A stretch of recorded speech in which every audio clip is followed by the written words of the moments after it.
In this video, I will show you how to perform CRUD operations on products in ASP.NET Web API using Dapper. So Dapper is an ORM library which is also known as a micro ORM. It is less advanced than Entity Framework, but it requires less code than standard ADO.NET C# code. It allows us to map database table rows into C# objects. This means that it allows us to read table rows as C# objects, and it allows us to save C# objects into database tables. So with Dapper, we still need to write SQL queries, but we don't need to map database data into C# objects. So here we have an example of a standard ADO.NET C# code. And if we use Dapper, we can delete the highlighted code and we can replace it with a single statement. Now let's create a new project. Let's select ASP.NET Core Web API, then Next. Let's provide the project name, then Next. Here we can select the latest version of the .NET Framework and we can check this box to use HTTPS, then Create. Now the project has been created, so let's delete the default controller. And let's delete this model. Now let's create a new database and let's add a new table. So here we can use this Server Explorer, or we can go to View, then Server Explorer. Then let's click on this button to create a new connection. So here we need Microsoft SQL Server. If you don't have it, then we can click on Change. And here we need to select Microsoft SQL Server. So because the server is installed on my local machine, so here we need just to write dot. Then let's create a new database called DapperDB. So here let's write DapperDB. Then OK. Then yes. So this connection has been created. Let's expand it. Let's expand tables. And for the moment, we don't have any table. So to create a new table, we can use an SQL query. So let's make a right click on this connection, then new query. Then let's write the SQL query that allows us to create a new table. So this query allows us to create the products table that contains the product ID, the name, the brand, category, price, description, and created at. So to execute this query, we can use this button. So now we can see that the query has been executed correctly.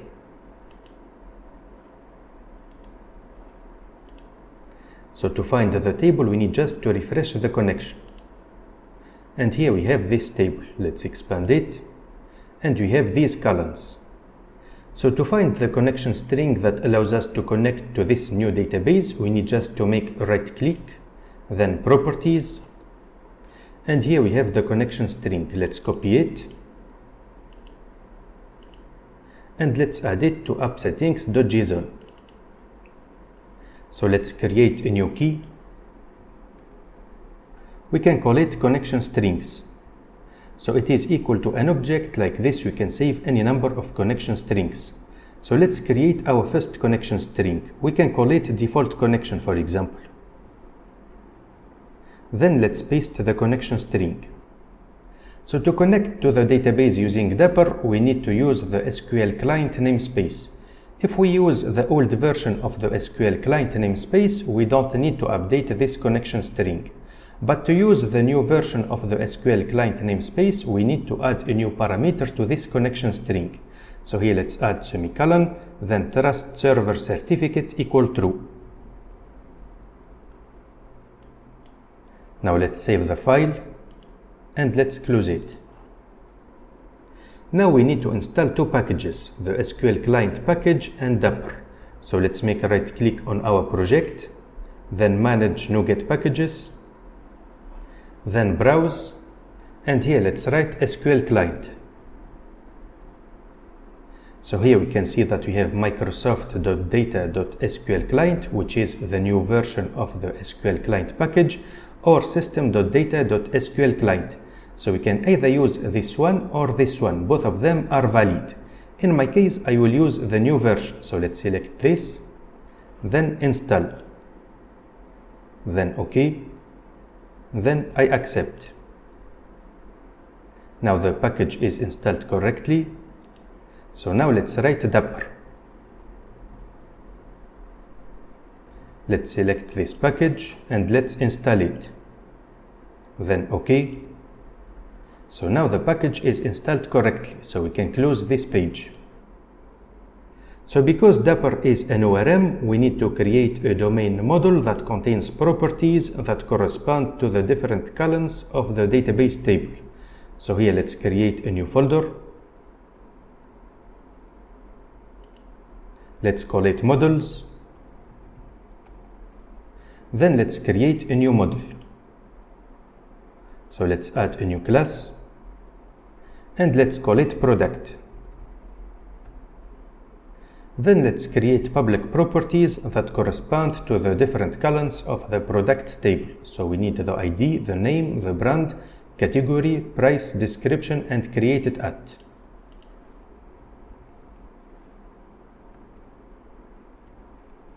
Let's initialize the name with an empty string. Then let's create the other properties. So we need the brand, the category, the price, which is decimal, then the description, and created at, which is of type date time. Now let's create another model that will be used to receive the data from the user that allows us to create new products. It is called DTO model or Data Transfer Object Model, and it only contains properties that are requested from the user. So it should contain the name, the brand, category, price, and description.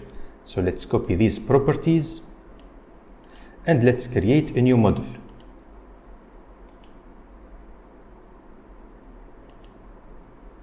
Let's call it product DTO. Then let's paste the different properties.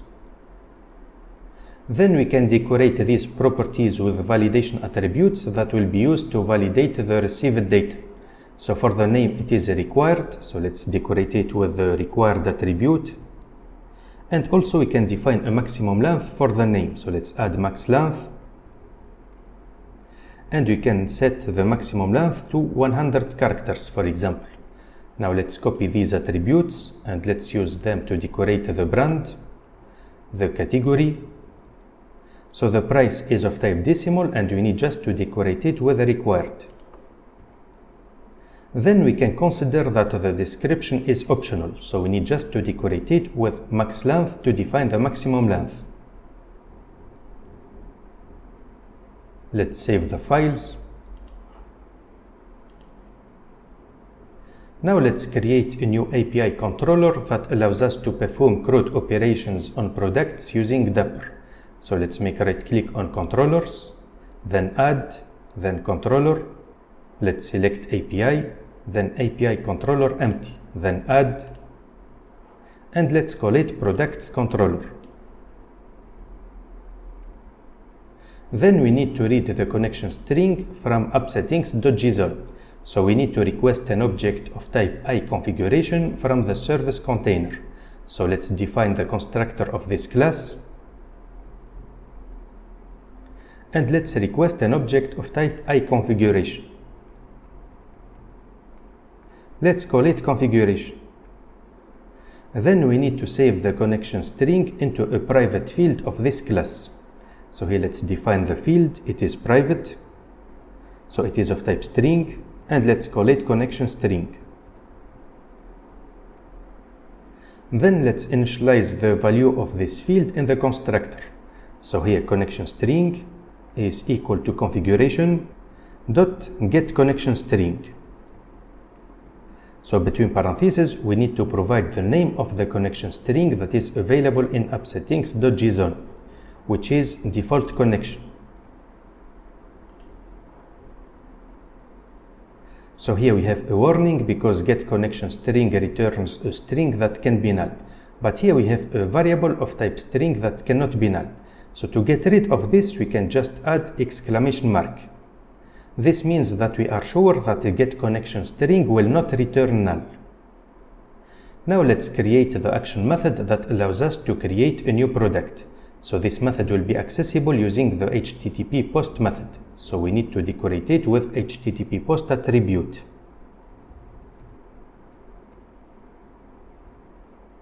Let's call it create.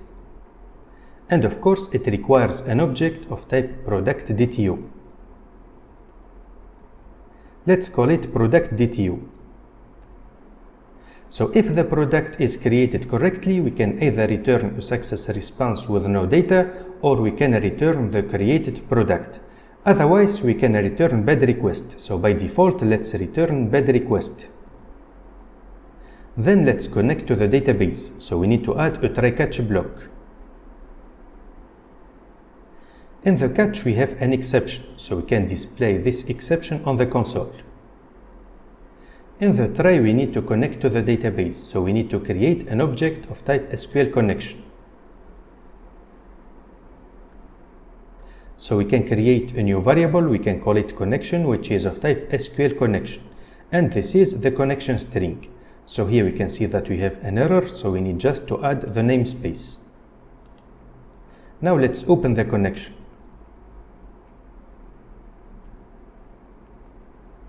Then let's create the SQL query that allows us to create a new product. So here we will insert into the products table the name, the brand, category, price, description, and created at. And then here we have the values. So we have these parameters, and we should replace these parameters by their corresponding values. So using Dapper, we need to create an object that contains properties that correspond to the name of these parameters. We have product.dtu, but in product.dtu we don't have created at.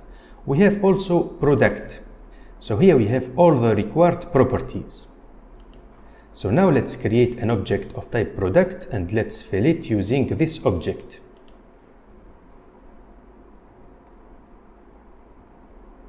Then let's initialize the name. Then let's initialize the brand, category, price, and description using product.dtu. And finally, let's initialize created at. So created at will be the current date. Now to execute this SQL query using Dapper, we need to call connection.execute.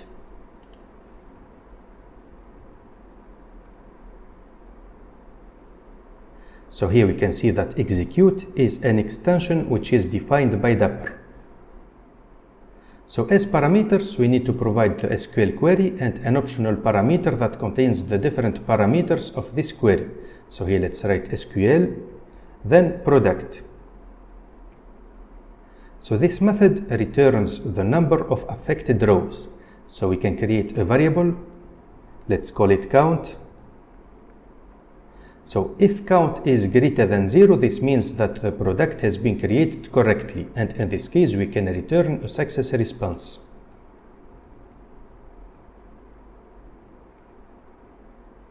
So instead of returning a success response with no data, we can return the created product. So we need to update this SQL query to be able to read the created product. So just here we can add an extension.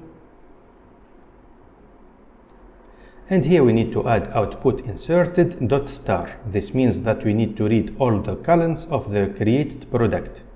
Of course, here we have a space to separate this string from this string. Then instead of calling execute, we need to call query single. So let's delete this and let's write query single. And between brackets, we have to define the type of the data, which is product. So like this method will return an object of type product. So let's delete this. Let's create a variable and let's call it new product. So if we put the cursor here, we can see that it is of type product that can be null. So we need to check if this variable is null or not. So if this variable is not null, then we can return it. So with query single, if there is no product, this method will throw an exception. This is not a problem for us because we already have this catch block. But it is also possible to use other method instead. We can use query single or default. So query single or default will return the product if it is found. Otherwise, it will return null and it will not throw any exception. Now let's test the application. Now we have the product service and we have this new endpoint. Let's expand it, then try it out. Then let's fill this object. So first let's keep the name empty. Then execute. And here we have a bad request that contains the error message, the name field is required. Now let's fill this object. Then execute. So here we can see that we have a success response, and this is the product that has been created. It has the ID 1 and this is the date. Let's create a new product.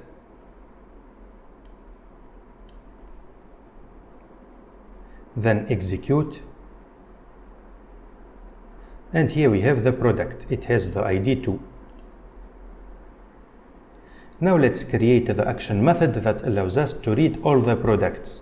So it will be accessible using the HTTP GET method, and we need to decorate it with the HTTP GET attribute. Let's call it getProducts. So this method does not require any parameter. Then let's create a list of products. We can call it products. Then let's return this list. So let's return a success response that contains the list of products. Now let's connect to the database. So we need to add a try-catch block. In the catch we have an exception. So we can display the exception on the console and we can return bad request. In the try we need to create an SQL connection. First let's open the connection. Then let's create the SQL query that allows us to read the products from the database.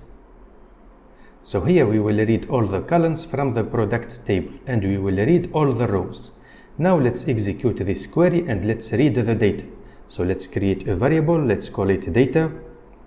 And to execute this query using Dapper, we need to use this connection dot query. And between brackets, we need to provide the type of the data, which is product. Then as a parameter, we need to provide the SQL query. So if we put the cursor on this variable, we can see that it is of type IEnumerable of products. So we need to convert it into a list of products. So here we have to write products, which is the variable that we created just here, is equal to data dot to list. And of course, we will return a success response that contains this list of products. Now let's test the application. So now we have this new endpoint. Let's expand it, then try it out, then execute. So here we can see that we have a list of products and we have 2 products. Now let's create the action method that allows us to read a product by ID. It will be accessible using the HTTP GET method, so we need to decorate it with the HTTP GET attribute. And because we need the product ID, we need to add parentheses, then double quotes, then brackets, and we need a parameter called ID. Let's call this method getProduct. So this method requires the product ID that is available in the URL. So here let's add a parameter of type integer and let's call it ID as the name of this parameter. Then we need to connect to the database and we need to read the product having the requested ID. If we find it, we will return it, otherwise we will return not found. So by default, we will return not found. Now let's connect to the database, so we need to add a try-catch block. In the catch we have an exception, so we can display the error message on the console and we can return bad request. In the try we need to connect to the database, so we need to create an SQL connection. Then let's open the connection. Then let's create the SQL query that allows us to read the product having the requested ID. So here we will read all the columns from the products table where the product ID is equal to this parameter. So because this SQL query returns at most one product, we can call connection.querySingle.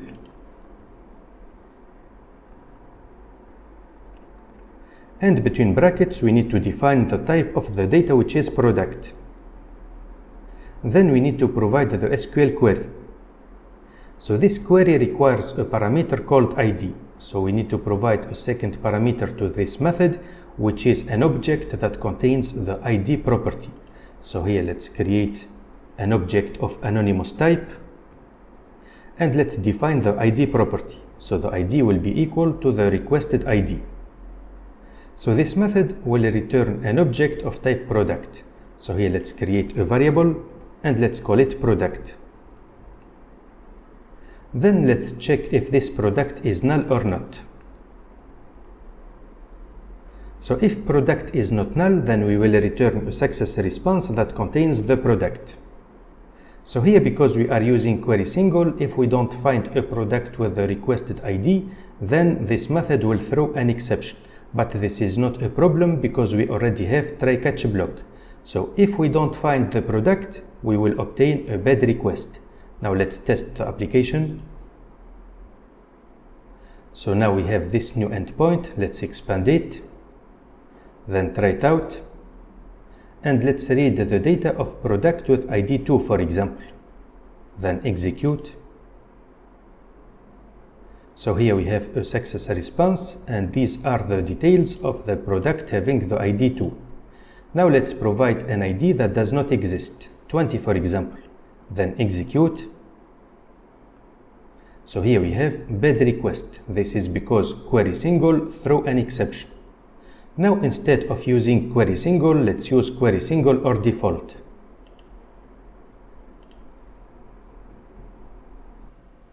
So querySingle or default returns null if the product is not found. In this case, our action method will return not found. Now let's save the file and let's restart the application.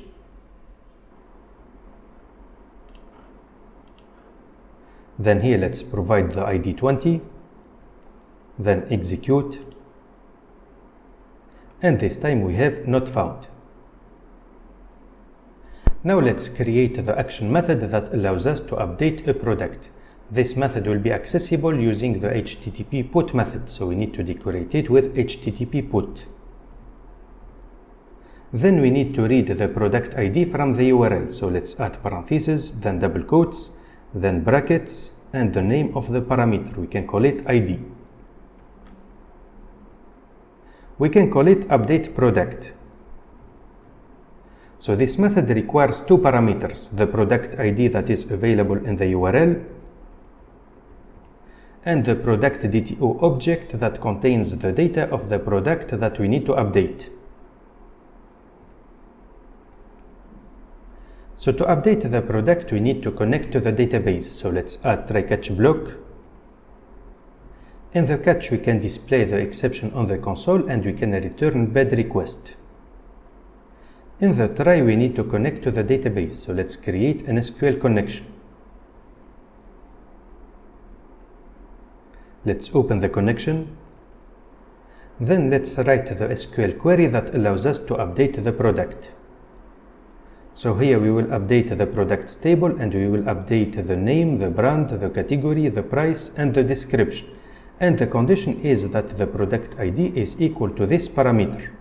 So now to execute this query, we need also to provide an object that contains properties that correspond to the different parameters of this SQL query. So we cannot provide an object of type product DTO because it does not have the product ID. But we can provide an object of type product that contains all the required parameters. So now let's create an object of type product based on this product DTO and this ID. So in this object, we have the ID, which is equal to this parameter. We have the name, the brand, category, price, and description that are available in product DTO. Now to execute this query using Dapper, we need to call connection.execute. Then let's provide this method with two parameters, the SQL query and the product object. So this method returns the number of affected rows. So here let's create a variable of type integer and let's call it count. Then let's check if we have an updated product. So if count is less than 1, this means that we have no product that has been updated. In this case, we can return not found. Otherwise, we have an updated product, so we can return the details of this updated product. The easiest way to return this updated product is to return the result of the getProduct method. So just here at the end, we can return the result of getProduct. And as a parameter, we need to provide the product ID. Let's test the application. So now we have this new endpoint. Let's expand it. And we need to provide the product ID and the product details. So let's update the product with the ID 2. First, we need to read the data of the product with the ID 2. So let's go to this endpoint.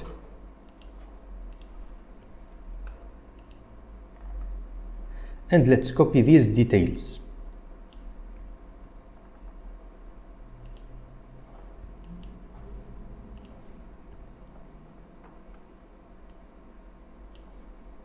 Let's paste them just here. And let's delete this comma. Let's update the name and the price.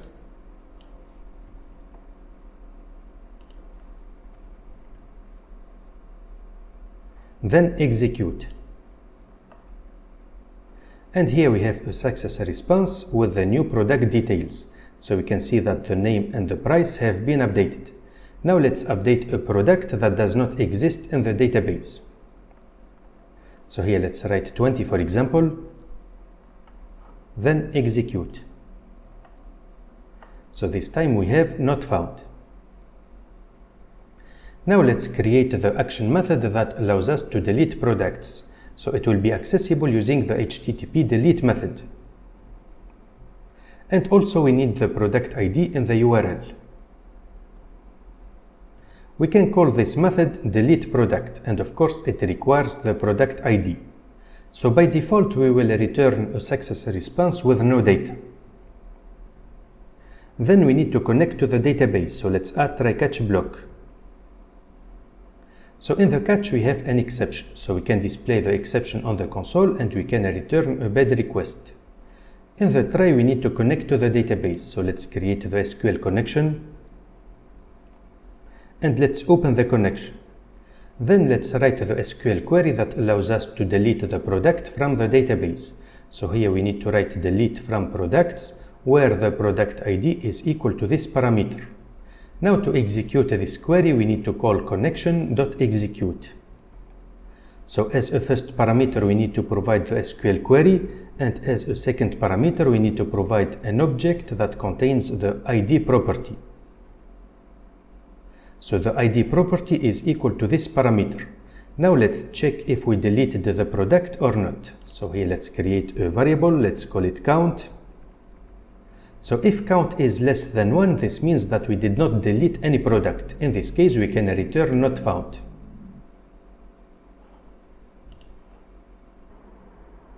So now we have this new endpoint. Let's expand it. And let's delete the product with the ID 2.